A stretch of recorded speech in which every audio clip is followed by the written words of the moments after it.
Being pretty is a privilege, but being attractive is a gift. As a former ugly hag, now 37, I knew this well. I had thick eyebrows and thin lips, awkward eyes, and a long nose. My boss always liked standing next to me.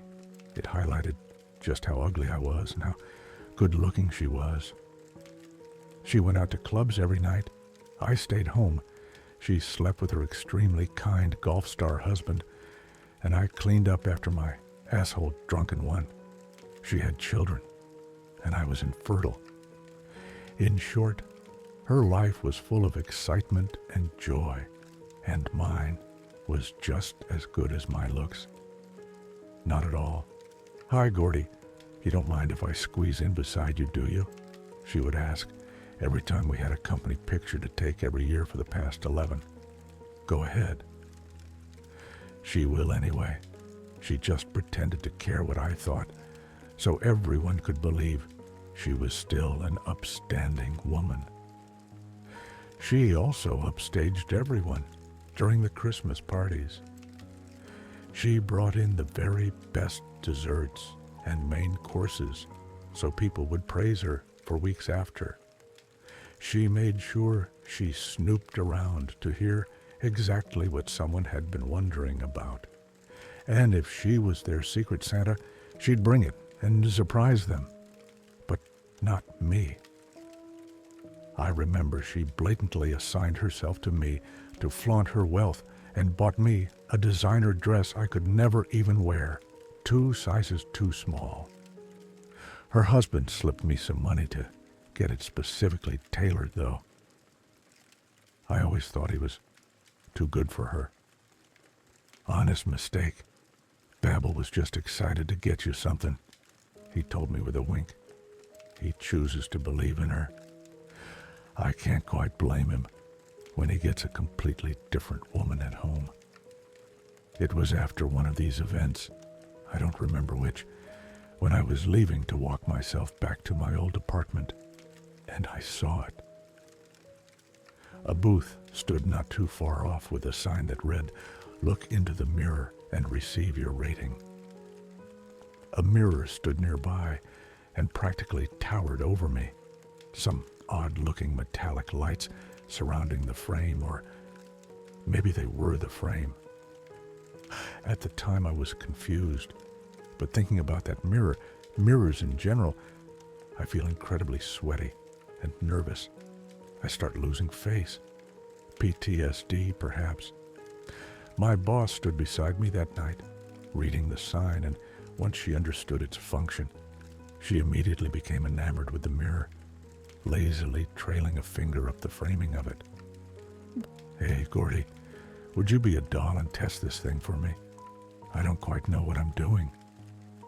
She laughed, and finally, she cut the act. "No, really, I just want to see how low you score on the leaderboard. You're just the best confidence booster." She laughed again. I hate how genuinely nice it was. Too bad I was too busy gagging at the amount of hairspray she began to spray to mention it. I stepped forward and just stared into the mirror. An ugly old woman, short and rotund. I hated my face. I hated my grainy hair and awkward frown, my double chin and my glasses that always seemed too small for my face. My husband could do better. He always told me so anyway. After more torturous staring, the mirror seemed to glow around the edges, spitting out a small roll of paper. But before I could grab it, my boss snatched it, unraveling it between her fake nails. A 5. This thing must be broken. She cackled and tossed my rating to the concrete. I scrambled to pick it back up. "Seriously? Who would rate you above even a gracious 2? I scoffed. I don't know where I got my confidence from. But I was feeling bold that night.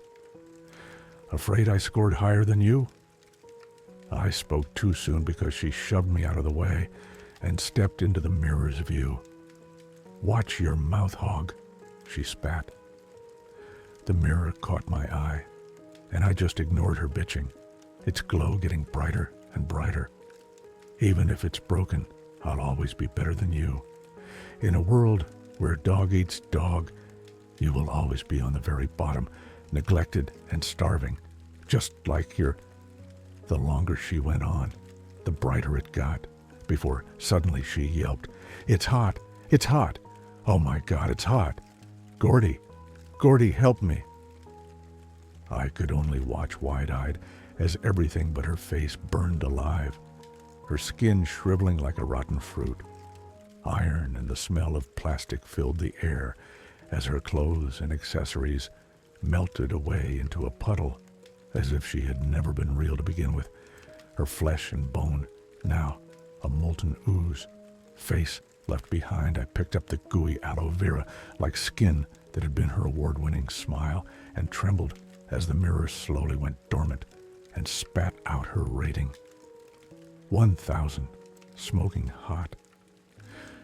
I think about that day often, maybe because that was the day I found true beauty.